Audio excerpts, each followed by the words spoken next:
Précisément, dans le cas de l'avortement, on observe le développement d'une terminologie ambiguë, comme celle d'interruption de grossesse, qui tend à en cacher la véritable nature et à en atténuer la gravité dans l'opinion publique.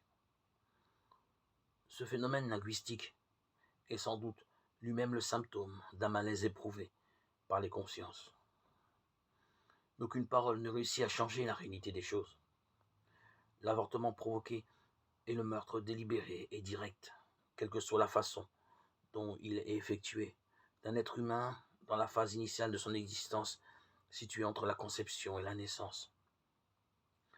La gravité morale de l'avortement provoqué apparaît dans toute sa vérité si l'on reconnaît qu'il s'agit d'un homicide, et en particulier si l'on considère les circonstances spécifiques qui le qualifient. Celui qui est supprimé est un être humain qui commence à vivre, c'est-à-dire l'être qui est dans l'absolu le plus innocent qu'on puisse imaginer. Jamais il ne pourrait être considéré comme un agresseur, encore moins un agresseur injuste. Il est faible, sans défense, au point d'être privé même du plus infime moyen de défense, celui de la force implorante des gémissements et des pleurs du nouveau-né. Il est entièrement confié à la protection, aux soins de celle qui le porte dans son sein. Et pourtant, parfois, c'est précisément elle, la mère, qui en décide et en demande la suppression, et qui va jusqu'à la provoquer.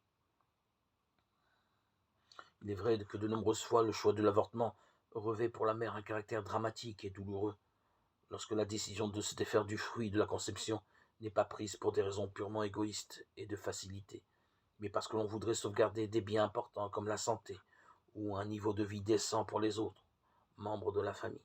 Parfois, on craint pour l'enfant à naître des conditions de vie qui font penser qu'il serait mieux pour lui de ne pas naître. Cependant, ces raisons ou d'autres semblables, pour graves et dramatiques qu'elles soient, ne peuvent jamais justifier la suppression délibérée d'un être humain innocent.